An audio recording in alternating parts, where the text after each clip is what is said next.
এই বাচ্চাটা দুইটা বাচ্চা রাত্রে হলে ঘুমায় না। মানুষ যদি কয় তোর বাপ জেলেতে দুম খালি কান্দে, তখন আর বরদাস্ত করতে পারি না। কথা বলতে পারে। দুইটা নাবালক বাচ্চা, ওনাদের দিকে তাকাইলে দিল ঠান্ডা হয়ে যা। এই জন্য সবার কাছে বলি, আমাদের জাতিভাই ওলামায়ে কেরাম জাতির রাহাবারদের কাছে বলি, আমরা সবাই আওয়াজ তুলি। দেশ এবং প্রবাসী আমরা যারা আছি, দেশের সব জায়গা থেকে আমরা প্রত্যেকটা মানুষ যার যার জায়গা থেকে আমরা আওয়াজ তুলি। আসসালামু আলাইকুম প্রিয় দেশবাসী, আমি আমার সমস্ত দেশের উলামায়ে কেরামকে ধন্যবাদ জানাই। আপনারা আমার ভাইয়ের জন্য অনেক কিছু করতেছেন এবং করেন, আরও করতেন। আমি চাই আমার ভাইয়ের যাতে সুষ্ঠুভাবে ওকে মুক্তি দেয়, এই দাবি আমি দেশবাসীর কাছে করি, উলামায়ে কেরামের কাছেও আমি করি। ছোট থেকে নিয়ে এই পর্যন্ত আপনার ভাইকে আপনি লালন পালন করছেন, পড়ালেখা করাইছেন, আপনি কেমন জানেন আপনার ভাইকে? ছোট থেকে এই পর্যন্ত আমি লালন পালন করছি, আমার ভাইকে লেখাপড়া করছে।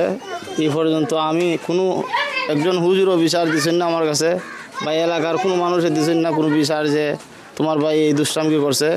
আমি আমার ভাই সম্বন্ধে আমি কী করবো, আমার এলাকার মানুষ আরও ভালো জানে আমার থেকে। কিন্তু আমার ভাই এই চরিত্রের কোনো লোক না, বা এই ধরনের কোনো ধান্দাবাজ না, একজন আলেম মানুষ, একজন নিরীহ মানুষ। এই হিসাবে আমি প্রশাসনের কাছে দাবি করি যাতে আমার ভাইকে এই ধরনের যাতে চক্রান্তের মাঝে কোনো না লাগাই দেওয়া হয়। এই জন্য আমি সকলের কাছে আকুল আবেদন। এই বাচ্চাটা দুইটা বাচ্চা রাত্রে হলে ঘুমায় না। মানুষ যদি কয় তোর বাপ জেলেতে দুম খালি কান্দে, তখন আর বরদাস্ত করতে পারি না। কথা বলতে পারে। বাবু, তোমার নাম কি? কথা বলতে পারো? আমাদের এলাকার প্রতি বছর একটা মসজিদ একটা ওয়াজ হয়, কিন্তু খই এলাকাত তার যে দায়িত্ব প্রাপ্ত যেহানো আছে, এখান থেকে আমরা খইয়া কিন্তু তারা আরও বের করে আনি।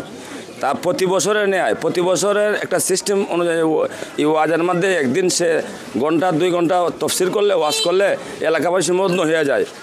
আমরা আনার জন্য, আমরার ভুল আমরা আনার জন্য, কিন্তু এই যে একটা মনমান ঘটনা ঘটছে, এটা একবারে চক্রান্তমূলক। আমি জোর দাবি জানাইমু, যে রাগ করছে পাশে লুকাই আছে, অত দূরও না।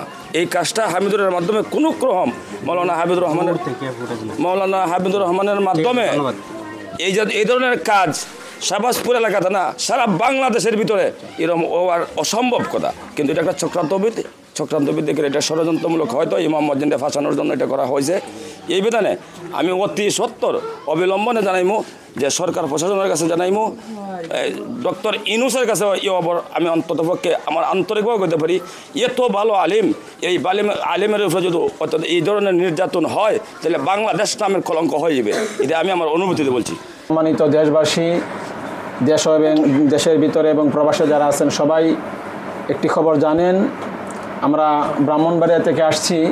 আমাদের ব্রাহ্মণবাড়িয়া শাহবাজপুর হাবলিপাড়াতে যে একটি ঘটনা ঘটেছে, এই ঘটনাকে কেন্দ্র করে আমাদের 2 জাতি ভাই, 2 জন আলেমকে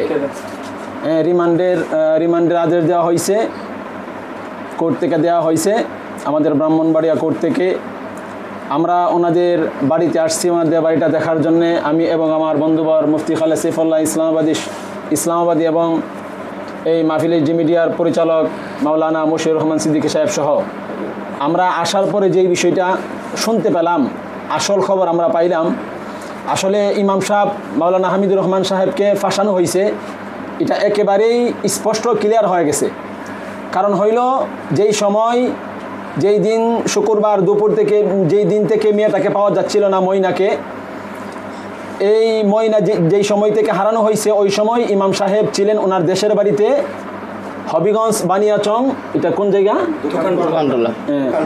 দোকানতলা গ্রাম। এই গ্রামে উনি ছুটিতে ছিলেন। উনি সন্ধ্যার সময় মসজিদে গেলেন, এই খবর উনি শুনলেন, উনি মাইকে আলান করলেন, মেয়েকে খুঁজে পাওয়া যাচ্ছে না। উনি ওনার দেশের বাড়িতে থাকা সময় উনি কীরকমভাবে মেয়েকে হত্যা করলো, বা কীরকমভাবে ওনাকে দোষারোপ করা হইতেছে, ওনাদেরকে রিমান্ডে দেওয়া হইতেছে, আমি আমার বাংলার সকল মুসলিম ভাইদের কাছে প্রশ্নটা রাখলাম।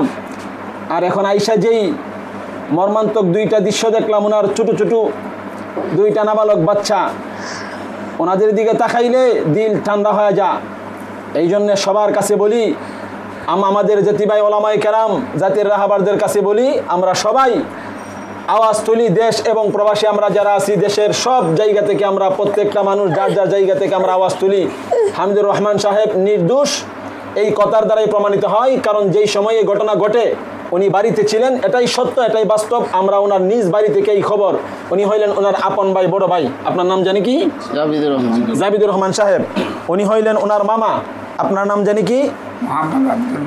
আব্দুল নূর সাহেব।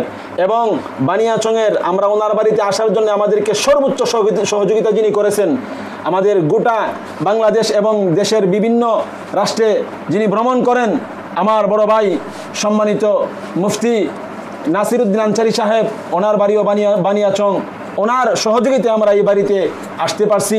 উনি অনেক কষ্ট করতেছেন, তাদেরকে দেখার জন্য আসছেন। আমরা সবাই দোয়া করি আল্লাহ তাআলা যেন আমার হামিদুর রহমান ভাই এবং মুয়াজ্জিন সাহেবকে নির্দোষ হিসাবে আল্লাহ যেন সাবেত করে দেয়। আমরা এই দোয়াটুকুন করি ইনশাআল্লাহ।